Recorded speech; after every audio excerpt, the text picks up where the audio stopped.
How's it going? Welcome back to the Shot Clock Podcast. 2020, what a year has been for me, especially. It's been a crazy year.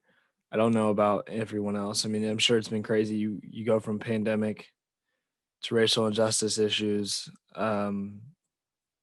rioting, the vaccine coming out, Kobe's death, a lot of other stars' deaths in Hollywood. Chadwick Boseman, one of them. So it was a year of pain, but it was a year of growth. I feel like. A little bit about myself in 2020. I went through a really deep mental depression over the summer and throughout the fall, and it was hard to deal with. And that's why I'm such a big advocate for mental health. If you follow my main Instagram page, I do a couple videos on mental health. I talk about it with Trey Moses, and I feel like it's something people shouldn't have to deal with, but it's what people are gonna have to deal with. And without my mental health, I wouldn't have mentally grown. I've been able to I've been able to appreciate this podcast more. I appreciate the little things more and more as time goes on. And that's what I feel like everybody should do is appreciate the little things. Yes, 2020 was a tough year, but you got to appreciate the little wins for us throughout the year. And this is one of my little wins for me was this podcast. If you would have told me a year ago that I'd be interviewing guys like Trey Moses, Mikey Levine, which is one of my best friends now, um, John Ryan Scott, the NBA TNT producer, um, DJ Shauna, Tarek Pierce, the Miami Heat digital content manager, uh, Rob Parker. That was a cool one for me because he's one of my favorite analysts. If you would have told me I'd been interviewing guys like those, then I would have thought you were crazy because there's just no way in the world that I would have believed that. And to be kind of living a dream, sort of talking to these people in 2020 at 15 years old, now 16. I turned 16 in June. So when I first started in April, I was 15. So for about 3 months, I was still very, very young, and I still am very young, and I still have plenty of time to grow and mentally mature and everything else. But it's just crazy to see where I am right now and see how much I'm loving doing it. And I can say I'm the happiest I've ever been thanks to this and everybody listening. So without further ado, here's the 2020 recap of the Shot Clock podcast. I just want to thank you all for watching. I mean, you switched your number from 41 to 24 in honor of Zach. So whenever you play your games overseas and the following two seasons after his passing, um, at games, what did you do to kind of do it in his honor? The first game that we played after that, after his passing, was at Dayton. I don't remember if that was the first game on our schedule, but I think I was hurt. I was coming back from injury, but that was the first game that I vividly remember wearing, the jersey with 24. But I, cried during the national anthem. And it was one of those things where it was very hard at first. And coming back from injury, I just wasn't playing well. And I remember talking to my trainer at one point, like, I don't know, one, if this is worth it, or two, if I can carry on this legacy, three, that I should just transfer. And that was like a serious talk we had. And, thankfully I didn't. But, it's something where I pray before every game. I just am thankful for the opportunity just to get to play basketball, but to also carry on, kind of a legacy of someone who I look at and I say, he could have been in this position. Like he was the real deal in terms of being a basketball player. He could have been really, really good. And, his family didn't get to see him play. None of us got to see him play a legit college game. So it's always the what if factor. But I wanted to, wear his number solely for the fact that, his family knew how close we were.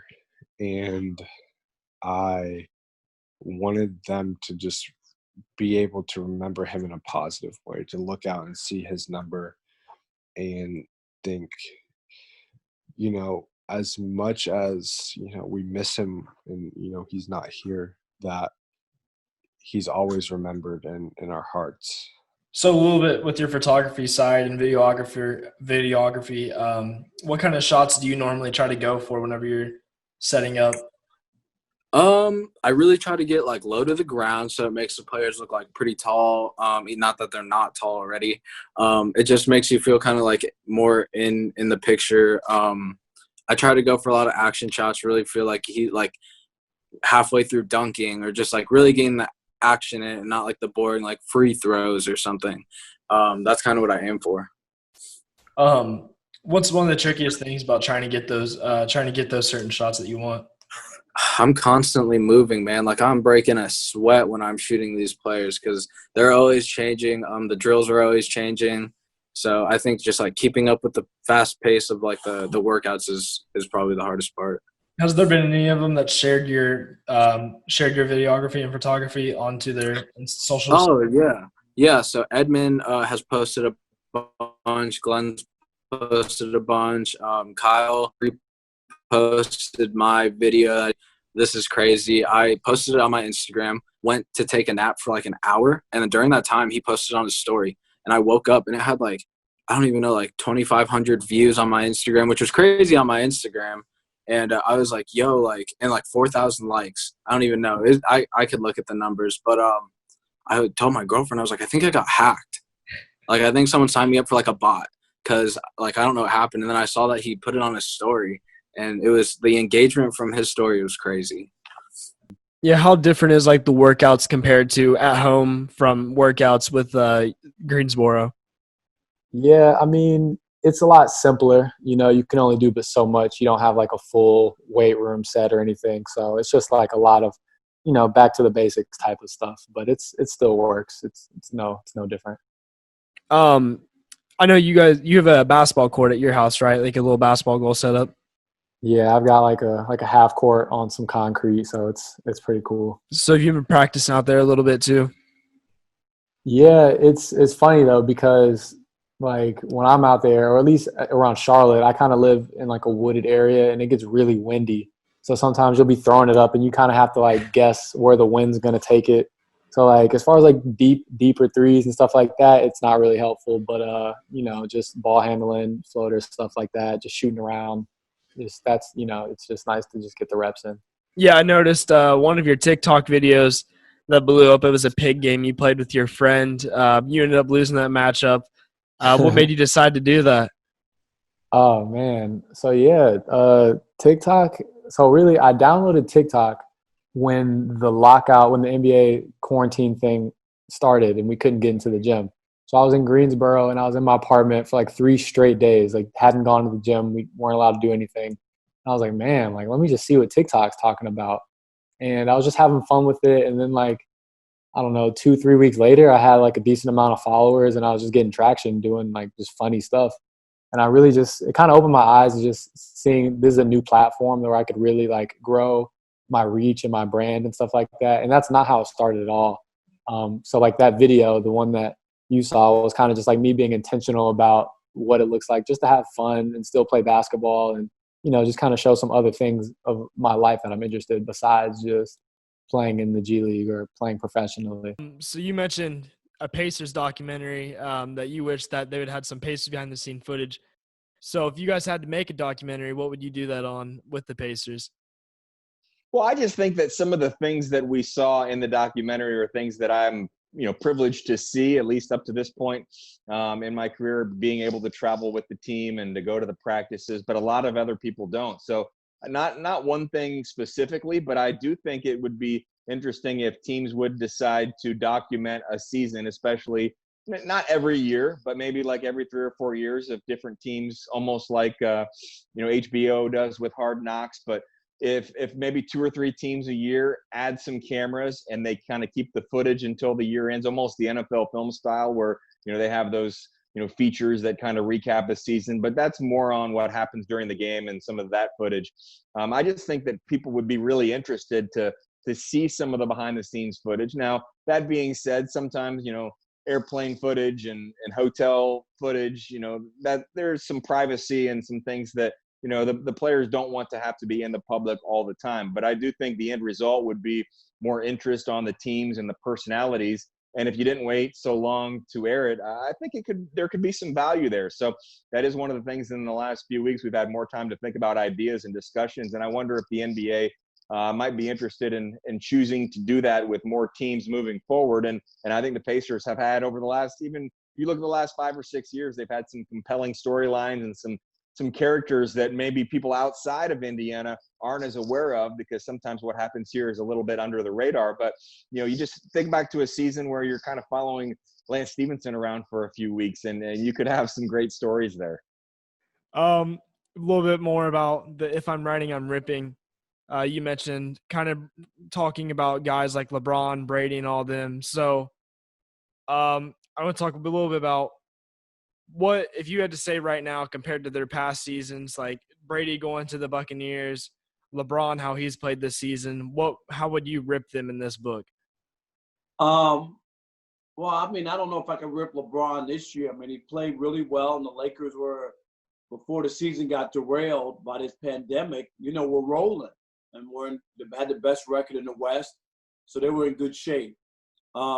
As far as Brady, we saw the way that his career ended with the pick six in the playoff game against the Titans, and just where Brady is at age 43. I mean, I know everybody thinks they're going to the Super Bowl, even though the Bucs haven't made the playoffs in 12 years. All of a sudden, they're a Super Bowl contender. I think it's all premature. I think it's all extra hype. I'm not so sure where Tom Brady is. If you go and be honest and look at the numbers between him and Jameis Winston, they aren't that far apart. The difference was Winston threw a lot more interceptions.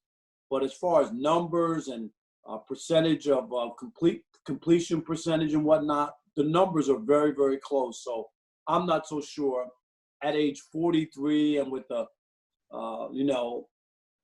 talked into Gronk coming back, I'm just not so sure that's going to put them over the top, especially with New Orleans and Atlanta in their division.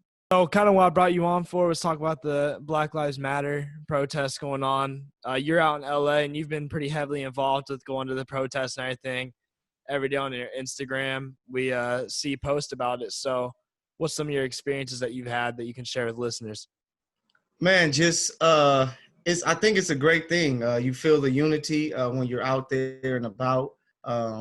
It's just so many different faces, so many different races, and it's just a beautiful thing. And I think that we really need togetherness to grow as a country and to grow as a world. More love and just being there, just connecting with minds who are wanting to see change. A lot of people have dealt with so many things when it comes to racism that you want to fix it as best as we can. It may not change exactly right now, but for the future, for our kids and our grandkids and things like that, that people out there fight, people have had enough. And I think this is the perfect time. Like you see that the protests are just ongoing, and it's a great thing. Like in when Martin Luther King was killed, they protested for 6 days.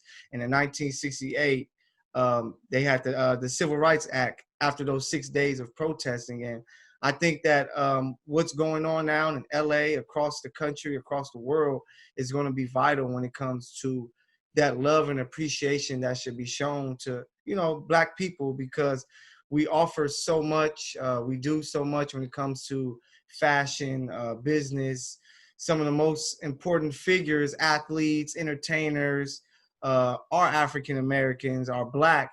So it's like, we just want the love. And just being out at the protests, you hear a lot of people's stories. Like, you get to talk to people and get to hear their stories about how they dealt with racism or police brutality. For myself, I had 3 of my friends killed by police, so I know that the issue is a serious thing. And it just comes down to people having enough and people coming together, showing love, and it's a part of history. I am a media member, so I want to make sure that I'm out there to get these images and things like that for the people to see, because sometimes the media doesn't give you everything. They just show you the craziness going on, and I'm just trying to show people that it's more than that. It's people from different colors, different race, different religions out there showing love for the cause and saying that all Black lives matter, and I totally agree with it. You mentioned listening to other people's stories and what your story was. So, what other stories have you heard from other people that's really kind of impacted you and made you even more motivated within this movement? Man, I met a lady. I was up there at the LAPD headquarters in downtown LA, and I actually had a media pass with one of my friends. So we were back there, getting shots of the media, the police chief, and things like that. It was a woman, and she had a sign, and the sign showed, I think it was five different guys on her sign. And I was like, hey, like, I'm curious, who are these people? And it was all of her family members killed by police officers, and none of the police were charged or convicted. So she was out there with just so much anger and like energy, and she came to tears because she's like, man, when are we going to fix this problem? And like, just her story alone let me know that to go along with my story of the friends that I lost to police brutality, is that, man, we can't give up. Like, we have to keep this fight going. The only way change can truly happen is if people step up and step out, and we can't stop. And I just feel that we have to be relentless in this battle, and it's the only way for growth. You know what I'm saying? Like, I truly understand all lives matter, because all lives matter do. And for the people who say that, I'm like, of course, everyone agrees with that. But if we can solve the Black Lives Matters issue, it makes it that much easier for everyone else. This past winter, you met with Quinn Cook, Alex Caruso, a couple years ago, Lethal Shooter. It's kind of like wild to me that you've made these such huge connections and you've worked so hard for that. So what was kind of the point you realized once you made that page, like, I've kind of made it? Right. Well, it kind of depends on what you would like to define making it as. There's like levels to it for me. So, the first like tier, I would call it, of just thinking that I've made it, was when I got that Adidas job where I was hired to promote their outdoor line, like hiking apparel, for this winter project that they were running. So I was like, okay, like, I got an offer, and then once it was over, within 2 months, we sold out the line. So that was kind of my first moment of realization that, like, okay, social media could be a career path for me. But that was, I guess, one. And then another example is Lamar Odom. I think it was 2 years ago now. He followed my page and liked a bunch of my pictures, and so we started talking in the DM and going back and forth. And we scheduled a Instagram live interview that did really, really well. And then after the interview, I hit him up and I said, look, I'd love to do business with you. If you could put me in touch with your manager, your agent, whoever it is, because I think that we can do some really big stuff, because Laker Nation still has a lot of passion for you. So, and love. So he put me in touch with his manager, and it was a coincidence because that was around the same exact time where he was headlining the Big Three drafting combine. Like, the whole Big Three was surrounded around his name. And I went to Vegas and I covered him for 3 days, or 2 days, 2 or 3 days. And it went really well, and just covered him, was in the room with everyone involved in the Big Three. I went to the draft. It was like a really, really sick experience, something that I've never gotten to do up until that point. And after the 3 days, his manager hit me up and offered me a full-time role to be his right-hand man, just to coordinate everything for him, like his public appearances and his book signings and his magazine covers, Dancing with the Stars, like all that, just be there to coordinate everything for him. But I didn't take that because it would require me to drop out of school.